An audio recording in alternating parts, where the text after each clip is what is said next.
Les règles sont simples. 4 sagas réparties en 2 équipes, 4 rounds. Les perdantes de cette confrontation seront pressenties assez vite. Je ne vous présente pas ces sagas, elles sont assez célèbres comme ça, et les informations en question seront de toute façon rappelées en temps voulu. En revanche, j'annonce que les 4 sagas dont il est question ici, ce sont 4 sagas que j'adore, sans aucune exception. Donc si je dis du mal de certaines d'entre elles, ce n'est en aucun cas parce que je les trouve mauvaises. Le but dans cette vidéo, c'est surtout de présenter un concept de narration autrement qu'en faisant un facecam ennuyeux de plus de 10 minutes. Et juste avant de commencer, mon producteur fictif m'indique de vous rappeler de liker cette vidéo, de la partager par pigeon voyageur ou autre, et de vous abonner à la chaîne si vous voulez voir plus de ce genre de type de vidéo, bien sûr. Il est temps de se mettre en chantier.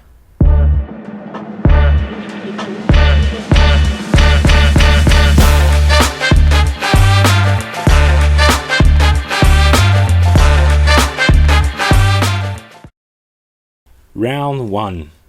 La rencontre entre l'œuvre et son public. Il y a de grandes chances pour que l'œuvre de Tolkien ait inspiré Miyamoto pour la création de Zelda.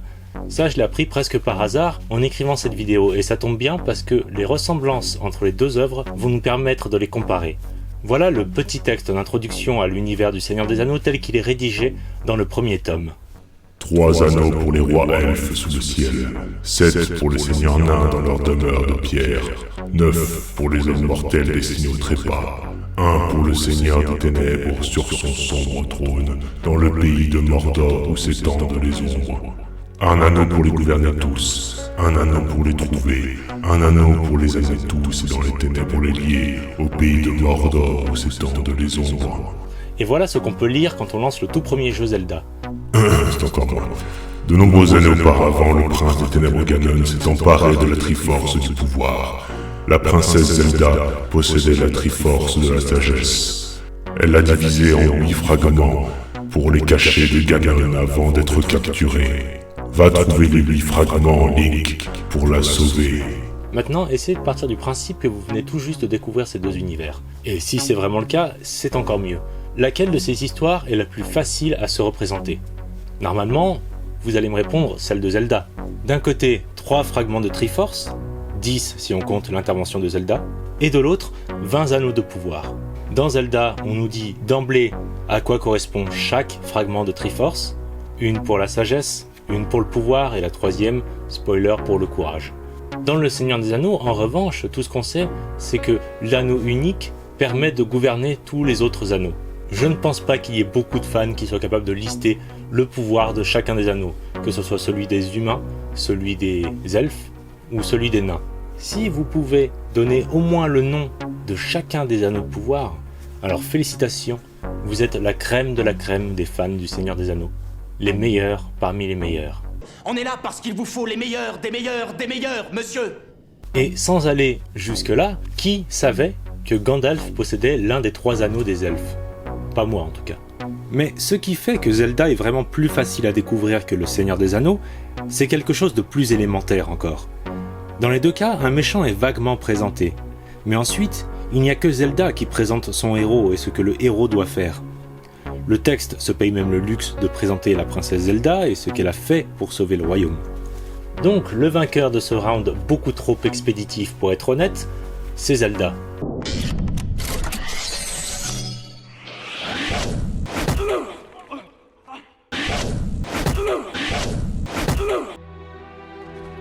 Et avant de justifier cette décision, je vais passer au deuxième round.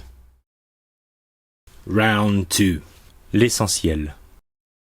Laissons de côté Zelda et comparons maintenant le Seigneur des Anneaux à Mad Max. Après que Tolkien nous ait résumé l'affaire des anneaux, il vient nous brosser un portrait très complet, très complet des hobbits. Un portrait digne d'un politologue, sociologue, historien et tutti quanti. Mais au fond, quel rapport direct avec les anneaux de pouvoir ? Aucun. Tout ça, ça ne sert qu'à présenter 5 de nos personnages principaux, qui sont donc Frodon, Sam, Merry, Pippin et le visiteur des Hobbits, Gandalf. Ça nous permet de savoir, par exemple, je cite, « Les Pâles, les moins nombreux, étaient une branche nordique.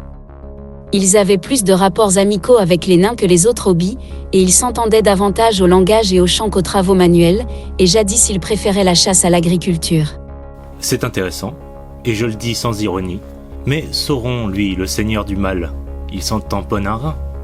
Maintenant, si vous avez vu Mad Max 2 ou joué au jeu, est-ce que vous vous souvenez de cette fois où Max le taré a mangé une boîte de pâté pour chien? Si c'est pas le cas, c'est pas grave parce que je dois mettre des images alors qu'il est. Quel rapport direct avec l'histoire? Eh bien que dans ce désert sans foi ni loi, dans lequel Max ne fait que chercher du pétrole pour remplir son réservoir et repartir en voiture loin, très loin, le plus loin possible, eh bien dans ce désert, il ne reste pas grand chose à bouffer si ce n'est des boîtes de conserve qui ont survécu à la fin de la civilisation. Et aussi qu'on ne peut pas se payer le luxe de choisir ce qu'on mange. Et mieux encore, on apprend que la nourriture est devenue si précieuse que de la pâtée pour chien, c'est un mets de luxe, comme nous le témoigne ce visage absolument heureux de Max quand il mange sa conserve. Royal Canin, spécialiste de l'aliment complet. Donc d'un côté, on a une œuvre dans laquelle même un casse-croûte est lié à l'essentiel de l'histoire, et de l'autre, une œuvre dans laquelle les lambas ne sont qu'un élément de plus ajouté au lore. Laquelle de ces œuvres se focalise le plus sur l'essentiel? C'est donc Mad Max.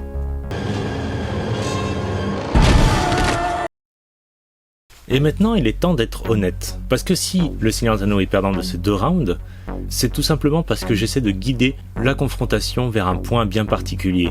Et ce point, c'est le...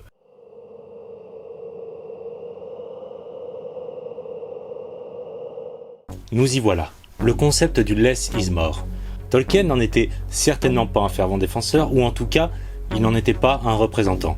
En français, le less is more, ça se traduirait littéralement par moins, c'est plus. Mais cette traduction est un peu bancale, donc je vais plutôt vous proposer la traduction suivante. Moins, c'est mieux. C'est Ludwig Mies van der Rohe qui invente la maxime less is more. Pour lui, une œuvre devient meilleure en s'allégeant, comme une chantilly. Mais pourquoi ? Déjà parce que dans les années 60, il y avait le concept de pop art, qui existe d'ailleurs toujours avec des artistes comme Yayao Kusama, et qui a tendance à être visuellement très chargé. Non pas que ce soit une mauvaise chose, en tout cas pas à mes yeux. Le « moins c'est mieux », ça prend aussi la forme d'une philosophie de vie. On parle alors d'être plus heureux en se contentant du minimum. Le bouddhisme tibétain peut en soi être qualifié de « moins c'est mieux ». Mais ici, c'est les chantiers du scénario. Donc ce qu'on va continuer d'analyser, c'est pourquoi une œuvre peut être meilleure en se simplifiant. En d'autres termes, comment améliorer une histoire par soustraction. Retournons donc à notre bataille complètement injuste. Round 3. Le manque. Peut-on ressentir un manque d'information dans une œuvre minimaliste? Oui, mais peut-on ressentir un manque d'information dans une œuvre maximaliste? Beaucoup plus. L'univers de Kingdom Hearts déborde de théories. Il faut absolument faire le lien entre chaque élément de l'histoire, entre chaque indice. Attends, on s'aime. Enfin, je veux dire, sans cœur de Xehanort. Riku, ne pars pas. Qu'est-ce que tu viens de dire? Riku. Je ne suis rien, juste un paria des ténèbres. C'est compliqué, mais c'est compliqué. En face, on a Zelda, et c'est tout aussi nombreuses théories. Enfin, aussi nombreuses à vue de nez. Mais les théories de Zelda, c'est davantage pour trouver des seconds degrés de lecture à des œuvres qui sont déjà comprises. Ou alors, à faire des liens entre des épisodes qui, pourtant, désolé, n'étaient pas faits pour être liés, scénaristiquement parlant, à la base. Résultat, les enquêtes dans Zelda, c'est du bonus. Les enquêtes dans Kingdom Hearts, c'est une absolue nécessité. Et aussi, si Zelda devait aujourd'hui s'arrêter complètement, eh bien, il ne manquerait rien pour apprécier tout ce qui a été fait jusque-là. En revanche, si Kingdom Hearts s'arrêtait là aujourd'hui, il nous manquerait énormément d'explications sur ce qui s'est déjà produit jusqu'ici.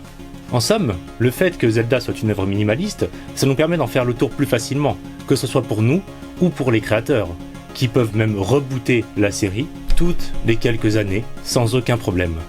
Et de l'autre côté, le fait que Kingdom Hearts soit une œuvre maximaliste, donc une œuvre dans laquelle il y a un maximum d'éléments à prendre en compte, eh bien ça fait qu'on n'en a pas du tout fait le tour, que l'histoire n'a même pas été bouclée une première fois, et que si un jour reboot il doit y avoir, ça prendra sûrement des dizaines d'années avant que ça apparaisse. D'ici là, il y a tellement à dire que Nomura peut d'ailleurs nous balader avec plein d'épisodes qui sont pratiquement anecdotiques. Donc dans quelle saga il manque le plus de choses? Pour l'instant, c'est Kingdom Hearts.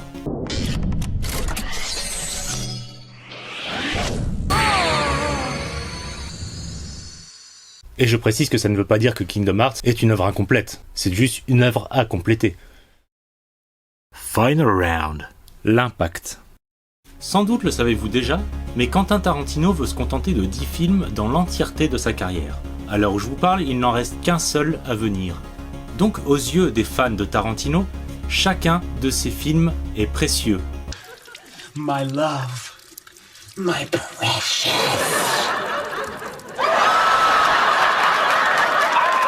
Cet effet de rareté, c'est une autre conséquence du moins c'est mieux. Outre le fait que d'un côté, nous n'avons que 4 Mad Max, et que à chaque fois nous découvrons si oui ou non George Miller va en faire un de plus, et que de l'autre côté, Kingdom Hearts a déjà un grand nombre d'épisodes, je ne me souviens plus exactement, et qu'il pourrait encore en avoir 10 ou 20 qui vont venir, ça ne nous surprendrait personne. Outre ça, c'est la quantité d'informations qui diffère entre Mad Max et Kingdom Hearts. Dans Mad Max, la moindre révélation nous en apprend énormément sur l'univers dans lequel on se trouve. On ne sait même pas combien d'humains vivent encore dans le désert de Mad Max. Il pourrait bien y en avoir que 1000 ou 10 000, et dans ce cas-là, Max serait à lui seul une énorme part de ce qu'est l'humanité. Et d'ailleurs, les sociétés qu'on a dans Mad Max 3 et dans Fury Road pourraient très bien être les plus grandes sociétés, les plus grandes villes que ce monde porte encore. Et au-delà du scénario, l'impact est aussi vu dans la façon dont le film a été fait. Alors que George Miller, quand il a fait le premier Mad Max, il l'a pensé comme un film muet. La conséquence de ça, c'est que chaque son, chaque ligne de dialogue a du coup été ajoutée de façon facultative, certes, mais de façon à avoir un impact gigantesque sur le spectateur. If I make it the action sequences as a silent movie, and it reads as a silent movie, then it can only get better with sound. It was very hard to sell an impact with vision. Right. Et Fury Road, de son côté, a été pensé en même temps comme un film en noir et blanc, ce qui fait que la lumière a une importance plus primordiale que dans d'autres films où la couleur est un élément de base. En revanche, Kingdom Hearts n'a pas du tout été créé de la même manière. Pour vous donner une idée de la générosité de contenu de Kingdom Hearts, le premier Kingdom Hearts contient à lui tout seul plus de cinématiques que la durée des 2 premiers Mad Max réunis. Et alors si on ajoute à ça les cinématiques de Kingdom Hearts 2 et de Kingdom Hearts 3, alors tous les compteurs explosent le plafond. Dans les dizaines d'heures de cinématiques que contiennent tous les Kingdom Hearts réunis, il y a des centaines de personnages, un nombre incalculable d'intrigues et de sous-intrigues, et des milliers de lignes de dialogue. Et comme pour Mad Max qui étend son minimalisme jusqu'à sa création, Kingdom Hearts étend son maximalisme jusqu'à son gameplay. Il y a de nombreuses mécaniques que les joueurs pourraient ne jamais utiliser et quand même finir le jeu en ayant découvert tous les secrets. Par exemple, rien ne nous oblige à équiper Donald et Dingo. On peut tout à fait les laisser faire leur vie et se contenter de miser sur ses capacités de joueur. Et dans le premier Kingdom Hearts, Nomura voulait introduire une mécanique de FPS. Oui, une mécanique de FPS. Évidemment, c'était trop pour un premier jeu, il a fallu y revenir dans le second Kingdom Hearts. Donc Kingdom Hearts, de par son caractère gigantesque, ne pouvait pas donner le même soin à chaque ligne de dialogue, à chaque scène cinématique ou à chaque mécanique de gameplay. Même s'il faut l'avouer, tout a été quand même très bien soigné. Mais aussi bien soigné que ça puisse être, 1 minute de Kingdom Hearts ne peut pas être en moyenne aussi impactant qu'1 minute de Mad Max. An impact.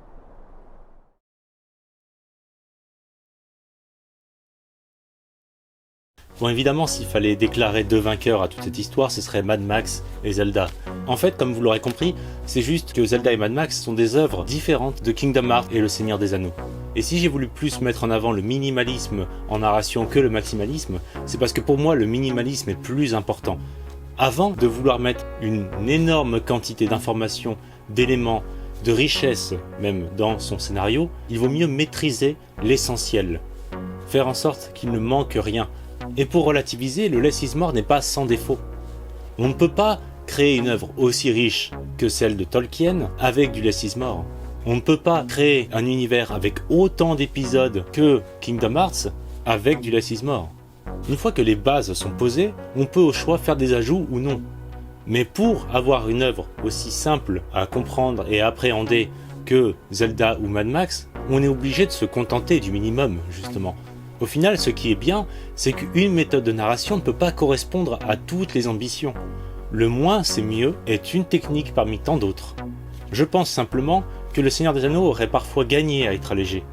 Qu'il aurait fallu écrire par exemple tout ce qu'il y a autour des Hobbits dans un autre livre que le livre de base, dans une sorte d'encyclopédie, ou en chapitre du Silmarillion. Je ne m'y suis toujours pas essayé, mais il paraît que les 3 livres de Tolkien sont très très lourds à lire. Et pour Kingdom Hearts, le fait de savoir si oui ou non la saga devrait s'inspirer un peu plus du Less is More, ça reste encore à voir. Il y a une part de moi qui doute du fait que Nomura a vraiment tout en tête, et une part de moi qui se dit que justement Nomura peut-être nous balade un peu avec tous ces épisodes facultatifs. En tout cas, ce qui est beau avec le Less is More, c'est qu'on peut résumer Mad Max en une seule image. Et pareil pour Zelda. Et ces 2 images nous rappellent tout de suite l'immensité de ces œuvres. Ces 2 univers pourtant si vides nous paraissent pleins.